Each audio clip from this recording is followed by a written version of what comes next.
दोस्तों, मैं रोहित सिंह। मध्यकालीन भारत का दूसरा वीडियो है। टॉपिक नंबर 32, लुसेंट के टॉपिक नंबर 32, जिसका नाम है सूफी आंदोलन। सूफी आंदोलन देखा जाए, सूफी आंदोलन में क्या हुआ था। जो लोग सूफी संतों से शिष्यता ग्रहण करते थे उन्हें मुरीद कहा जाता था। एक बार और, जो लोग सूफी संतों से शिष्यता ग्रहण करते थे उन्हें मुरीद कहा जाता था। अगला, सूफी जिन आश्रमों में निवास करते थे उन्हें खान काह या मठ कहा जाता था। सूफियों के धर्म संग बासारा, इसको दूसरे भाषा में बोल सकते हैं। दूसरा इसका नाम है इस्लामी सिद्धांत के समर्थक। इसको बोला जाता है इस्लामी सिद्धांत के समर्थक। और बेसारा, इसको बोला जाता है इस्लामी सिद्धांत से बंधे नहीं। इस्लामी सिद्धांत से बंधे नहीं यानी उस नियम को, उस कानून को लोग फॉलो नहीं कर रहे हैं, यही ना। अगला है, भारत में चिश्ती एवं सुहरावर्दी सिलसिले की जुड़े काफ़ी गहरी थी। एक बार और, भारत में चिश्ती एवं सुहरावर्दी सिलसिले की जड़ें काफ़ी गहरी थी, यानी दबदबा था मार्केट में इसका, गहरी थी। अगला है, ख्वाजा मोइनुद्दीन चिश्ती ने भारत में चिश्ती सिलसिला की शुरुआत की। चिश्ती सिलसिला का मुख्य केंद्र अजमेर था। ख्वाजा मोइनुद्दीन चिश्ती का दरगाह अजमेर में है। अजमेर कहाँ पे है? तो राजस्थान में है। राजस्थान, अजमेर बहुत बढ़िया जगह है अजमेर। एक बार और देख लिया जाए, ख्वाजा मोइनुद्दीन चिश्ती ने भारत में चिश्ती सिलसिला की शुरुआत की। चिश्ती सिलसिला का केंद्र अजमेर था। बहुत बढ़िया। अब देखिए अगला, चिश्ती सिलसिला के कुछ अन्य महत्वपूर्ण संत थे। कौन कौन थे? तो निजामुद्दीन औलिया थे। मोइनुद्दीन चिश्ती के शिष्य हैं कौन कौन? निजामुद्दीन औलिया, बाबा फरीद बख्तियार काकी एवं शेख बुरहानुद्दीन गरीब बाबा फरीद बख्तियार काकी के शिष्य थे। अच्छा, बाबा फरीद बख्तियार काकी के शिष्य थे। चलिए अगला, बाबा फरीद की रचनाएं गुरु ग्रंथ साहिबा में शामिल है। बाबा फरीद की एक रचना है जिस वो कहाँ पे है? तो गुरु ग्रंथ साहिबा में शामिल है। गुरु ग्रंथ साहिबा में क्या है? शामिल है। गुरु ग्रंथ साहिबा तो सिख धर्म का एक पवित्र ग्रंथ है सर। अगला देखिए, बाबा फरीद के दो महत्वपूर्ण शिष्य थे। वाह, कौन कौन महत्वपूर्ण शिष्य थे? तब बाबा फरीद के दो महत्वपूर्ण शिष्य थे। देखिए, निजामुद्दीन औलिया एवं अलाउद्दीन साबिर थे। वाह, निजामुद्दीन औलिया बाबा फरीद के शिष्य थे ना। निजामुद्दीन औलिया किसके चेला थे? तब बाबा फरीद के। निजामुद्दीन औलिया एवं अलाउद्दीन साबिर, ये दोनों बाबा फरीद के शिष्य थे। बहुत बढ़िया। अगला देखिए, अगला, हजरत निजामुद्दीन औलिया ने अपने जीवन काल में दिल्ली के 7 सुल्तानों का शासन देखा था। इनके मुख्य शिष्य थे शेख सलीम चिश्ती, अमीर खुसरो, अमीर हसन देहवली। अगला है, शेख बुरहानुद्दीन गरीब ने 1340 ईस्वी में दक्षिण भारत के क्षेत्रों में चिश्ती संप्रदाय की शुरुआत की और दौलताबाद को मुख्य केंद्र बनाया। अगला है, सूफियों के सुहरावर्दी धर्म संघ या सिलसिला की स्थापना शेख सियाबुद्दीन उमर सुहरावर्दी ने की थी, किंतु 1262 ईस्वी में इनके सुदृढ़ संचालन का श्रेय शेख बदरुद्दीन जकारिया को है।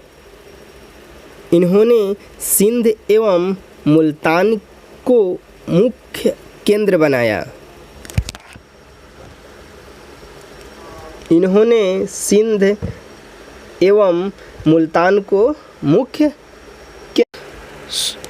सुहरावर्दी धर्म संघ के अन्य प्रमुख संत थे अलाउद्दीन तबरीज, सैयद मुर्खजोश, बुरहान आदि। सुहरावर्दी सिलसिला ने राज्य के संरक्षण को स्वीकारा था। अगला है शेख अब्दुल्ला सतारी ने सतारी सिलसिले की स्थापना की थी। एक देखिए क्या है, शेख अब्दुल्ला सतारी ने सतारी सिलसिले की स्थापना की थी। इसका मुख्य केंद्र बिहार था। इसका केंद्र कहाँ था? बिहार था। सतारी सिलसिले की स्थापना की थी। कादरी धर्म संघ या सिलसिला की स्थापना सैयद अबुल कादिर अल जिलानी ने की थी।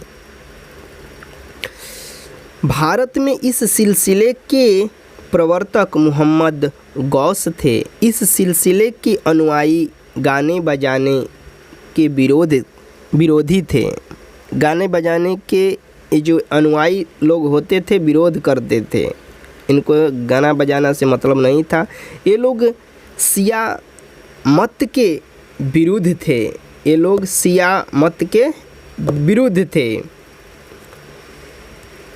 मुस्लिम में दो संप्रदाय होता है, शिया और सुन्नी। तो ये शिया के विरोध थे। सुन्नी मोहम्मद साहब के चेला होते हैं जो सुन्ना में विश्वास करते हैं, और शिया ये अली के। तो ये लोग शिया मत के विरुद्ध थे। तो कहने का मतलब क्या, जो शिया धर्म मानते हैं, मोहम्मद साहब के दामाद का नाम था अली, तो अली के जो सपोर्ट करते हैं वो शिया मुसलमान होते हैं। तो ये शिया के विरोधे करते थे। ये कौन थे? तो सुन्ना में कह सकते हैं। अब सुन्ना मोहम्मद साहब के चेला होंगे तभी ना विरोध कर रहे हैं। जो लोग अली के होंगे तो विरोध नहीं करेंगे। अगला देखिए, राजकुमार दारा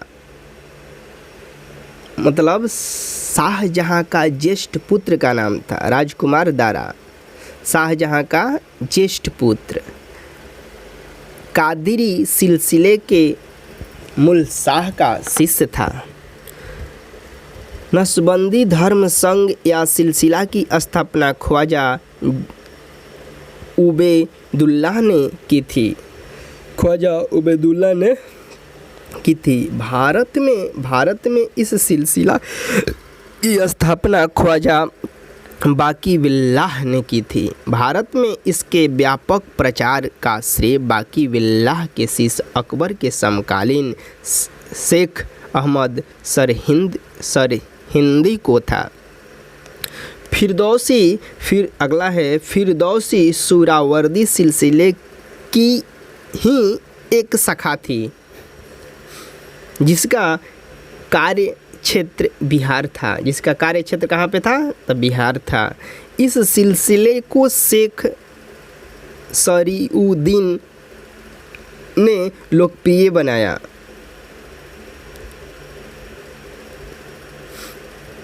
अगला टॉपिक है भक्ति आंदोलन। भक्ति आंदोलन अगला टॉपिक है भक्ति आंदोलन। ये आंदोलन साउथ इंडिया में प्रारंभ हुआ था। दक्षिण भारत से इस आंदोलन की शुरुआत हुई थी, जिसका नाम है भक्ति आंदोलन। टॉपिक नंबर 33 लुसेंट के टॉपिक है 33। टॉपिक का जो नाम है भक्ति आंदोलन। भक्ति आंदोलन देखिए, 6ठी शताब्दी में भक्ति आंदोलन का शुरुआत तमिल क्षेत्र से हुई। तमिल क्षेत्र से हुई।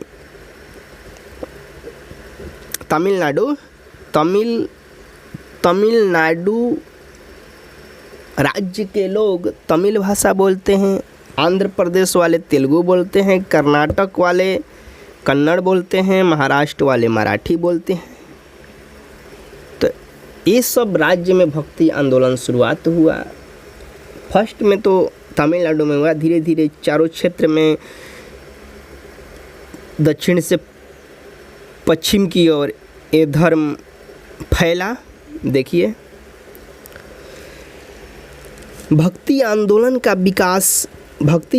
का विकास 12 अलवार वैष्णव संतों और 63 नैनार शैव संतों ने किया। वाह! यानी वैष्णव संत, शैव संत जो भगवान विष्णु के उपासक थे और जो भगवान शिव के उपासक थे, ये दोनों शिष्य भक्ति आंदोलन किए। शैव नैनार और वैष्णव अलवार जैनियों और बौद्धों के अपरिग्रह को अस्वीकार का ईश्वर के प्रति व्यक्तिगत भक्ति को ही मुक्ति मार्ग बताते थे। शैव संत अंपायर ने पल्लव राजा महेंद्र वर्मन को शैव धर्म स्वीकार करवाया था। यानी महेंद्र वर्मन शैव धर्म मानते थे, यानी भगवान शिव के उपासक थे। अब देखिए, भक्ति कवि संतों को संत कहा जाता था। भक्ति कवि संतों को क्या कहा जाता था? तो संत कहा जाता था। और उनके 2 समूह थे। कौन कौन? प्रथम समूह वैष्णव संत थे। वैष्णव संत थे जो महाराष्ट्र में लोकप्रिय हुए। प्रथम संत। अब वे भगवान विठोबा के भक्त थे। विठोबा पंथ के संत और उनके अनुयायी बरकरी या तीर्थयात्री पंथ कहलाते थे, क्योंकि हर वर्ष पठरपुर की तीर्थयात्रा पर जाते थे। दूसरा समूह पंजाब एवं राजस्थान के हिंदी भाषी क्षेत्रों में सक्रिय था और इसकी निर्गुण भक्ति हर विशेषता से परे भगवान की भक्ति, यानी कहने का मतलब क्या था? आस्था थी, एक प्रकार की आस्था थी। अगला देखिए क्या है। भक्ति आंदोलन को दक्षिण भारत से उत्तर भारत में रामानंद द्वारा लाया गया। भक्ति आंदोलन को दक्षिण भारत से उत्तर भारत में लाया गया था। उत्तर भारत, दिल्ली है, दिल्ली साइड उत्तर भारत बोला जाता है। उत्तर भारत, दिल्ली, पंजाब, हरियाणा, जम्मू कश्मीर, हिमाचल प्रदेश, उत्तराखंड, ये सब आपको उत्तर भारत इसको बोला जाता है। इसको क्या बोला जाता है? उत्तर भारत। तो इस सब राज्य में कहने का मतलब भक्ति आंदोलन रामानंद लाए थे। अगला देखिए, बंगाल में कृष्ण भक्ति की प्रारंभिक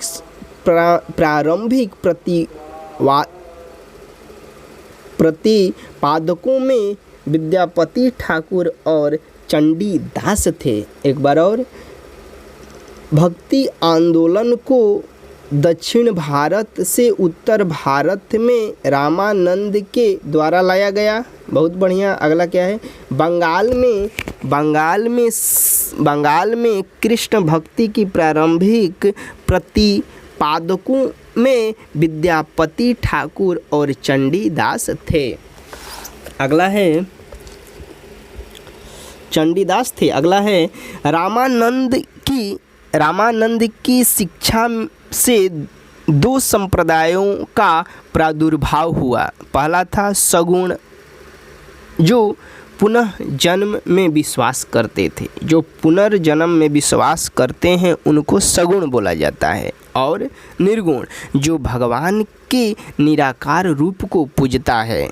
भगवान के निराकार रूप को पूजता है, उसको बोला जाता है निर्गुण। जैसे कबीरदास ये निर्गुण भक्ति के थे। निर्गुण। सगुण संप्रदाय के सबसे प्रसिद्ध व्याख्याताओं में से तुलसीदास और नाभादास जैसे राम भक्त और निर्भार बल्लभाचार्य, चैतन्य, सूरदास, मीराबाई जैसे कृष्ण भक्त थे। ये सब थे सगुण वाले। निर्गुण में देखिए कौन कौन थे। निर्गुण संप्रदाय के सबसे प्रसिद्ध प्रतिनिधि थे कबीर। उन्हें भावी उत्तर भारतीय पंथों का आध्यात्मिक गुरु माना गया है। बोले थे ना, कबीरदास निर्गुण भक्ति करते थे। शंकराचार्य के द्वैत दर्शन के विरोध में दक्षिण भारत में वैष्णव संतों द्वारा 4 मतों की स्थापना की गई। अगला है दक्षिण भारत में वैष्णव संतों द्वारा स्थापित 4 मत का पहला क्या है। श्री संप्रदाय रामानुजाचार्य, ब्रह्म संप्रदाय माधवाचार्य, रुद्र संप्रदाय विष्णु स्वामी, सनकादि संप्रदाय चार्य निम्बाचार्य। भक्ति आंदोलन के संत रामानुजाचार्य 11वीं शताब्दी, जिन्होंने राम को अपना आराध्य माना। उनका जन्म 1017 ईस्वी में मद्रास के निकट पेरम्बूर नामक स्थान पर हुआ था। तमिलनाडु में एक जगह है जिसका नाम है पेराम्बर, इसका नाम है पेराम्बर।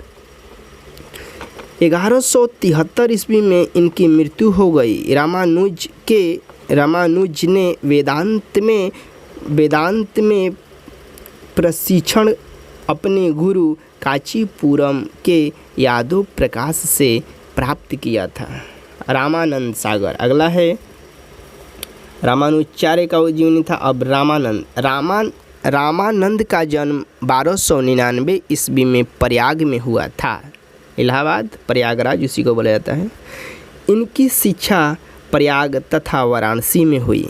रामानुजाचार्य ये कबीर जी के गुरु थे, रविदास जी के भी गुरु थे, जिन्होंने अपना संप्रदाय सभी जातियों के लिए खोल दिया। रामानुज की भक्ति, जिन्होंने भी भक्ति को मोक्ष का एकमात्र साधन स्वीकारा। इन्होंने मर्यादा पुरुषोत्तम राम एवं सीता की आराधना को समाज के सक्षम रखा। रामानंद के 12 शिष्य में 2 स्त्रियां पद्मावती एवं सुरसरी थी। इनके प्रमुख शिष्य थे रैदास हरिजन थे, कबीरदास जुलाहा थे, धन्ना जाट थे, सेना नाई था, पीपा राजपूत थे, सधना कसाई था।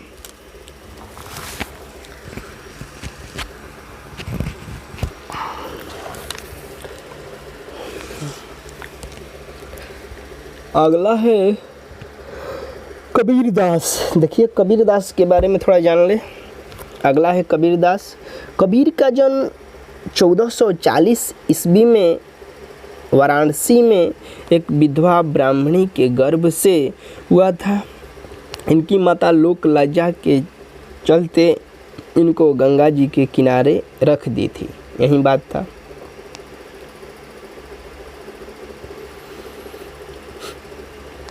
वाराणसी में लहतारा के पास एक तालाब के समीप छोड़ दिया था। इनकी माता श्री जुलाहा नीरू तथा उनकी पत्नी नीमा इस नवजात शिशु को अपने घर ले आए।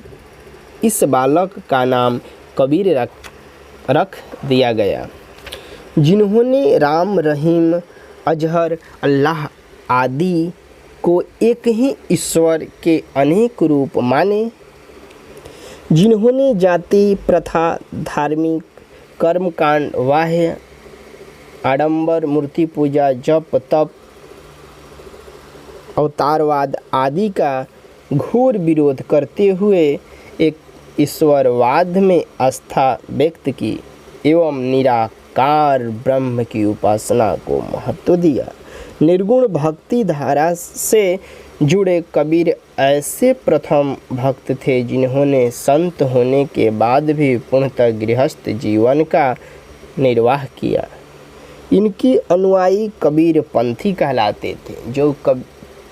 जो कबीर दास को फॉलो करते हैं, जो कबीर को मानते हैं, वो कबीर पंथी कहलाते हैं। कबीर पंथी कहलाते हैं। कबीर की उपदेश शब्द सिखों के आदि ग्रंथ में संग्रहित है। कबीर की वाणी का संग्रह बीजक, कहने का मतलब है शिष्य धर्मदास द्वारा संचालित है, नामक से प्रसिद्ध है।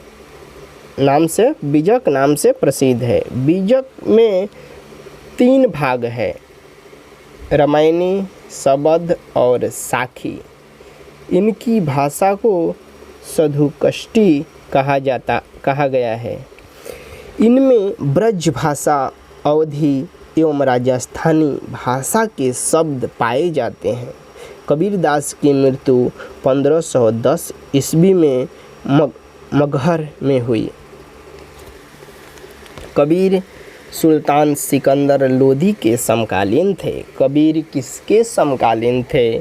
तो सुल्तान सिकंदर लोदी के समकालीन थे।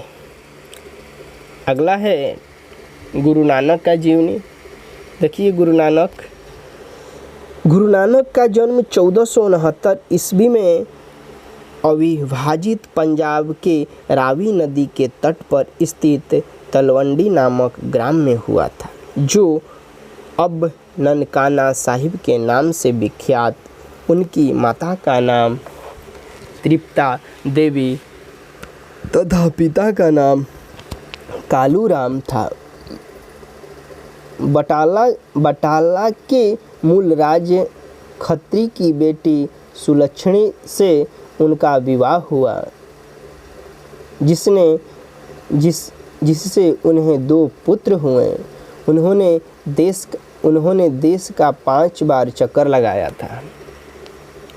कौन लगाए थे देश के 5 बार चक्कर?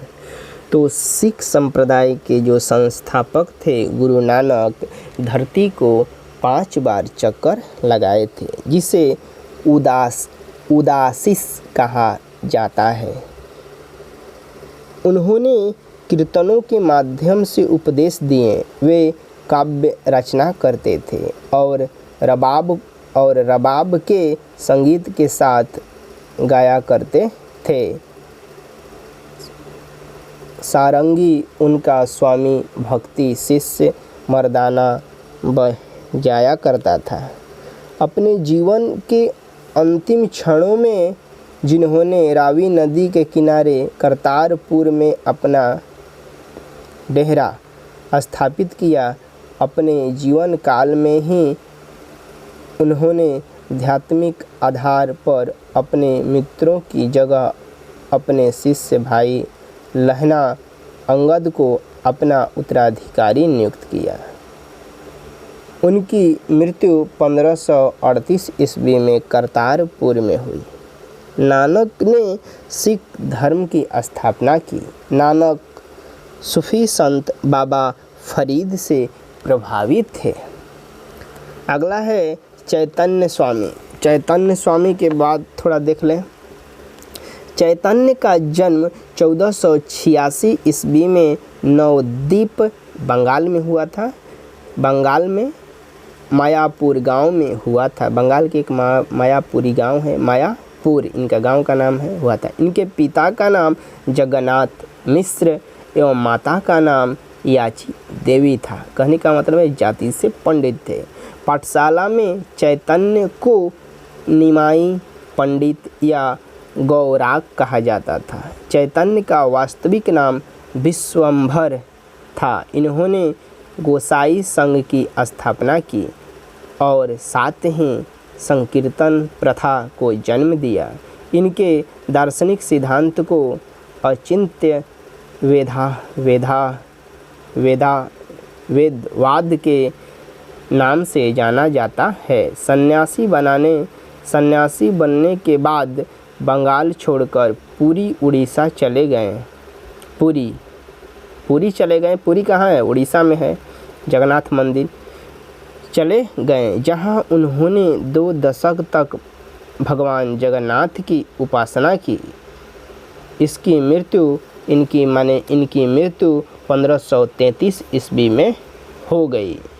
चैतन्य स्वामी का इतिहास था। अगला है स्वामी वल्लभाचार्य। श्री वल्लभाचार्य का जन्म 1489 में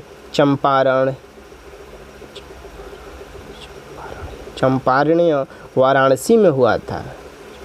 चंपारण्य एक जगह है, कहाँ पे है तो बनारस के आसपास है। इनके पिता का नाम लक्ष्मण भट्ट था तथा माता का नाम ललम गरु था।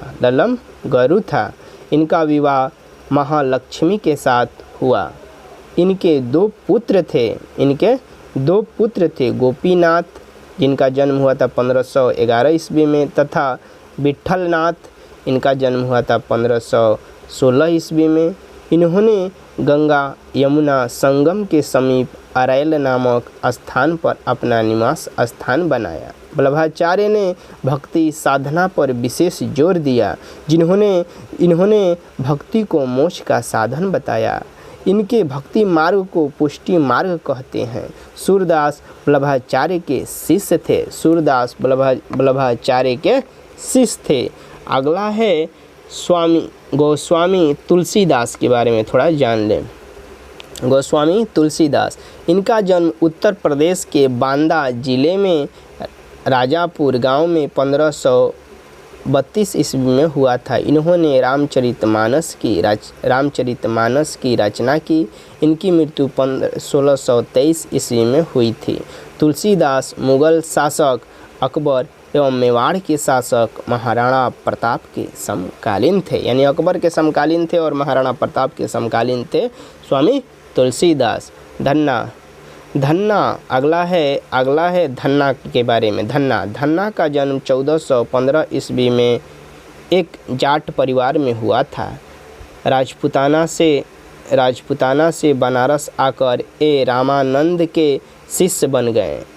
कहा जाता है कि इन्होंने भगवान की मूर्ति को हठात भोजन कराया था, यानी अपने हाथों से भोजन कराया था। धन्ना। अगला है मीरा कुमार के बारे में थोड़ा देख लिया जाए ना। मीराबाई के बारे में थोड़ा देख लिया जाए। मीराबाई का जन्म 1498 ईस्वी में मेड़ता जिले के चौकारी ग्राम में हुआ था। इनके पिता का नाम रतन सिंह राठौर था। इनका विवाह 1516 ईस्वी में राणा सांगा के बड़े पुत्र और युवराज भोजराज से हुआ था।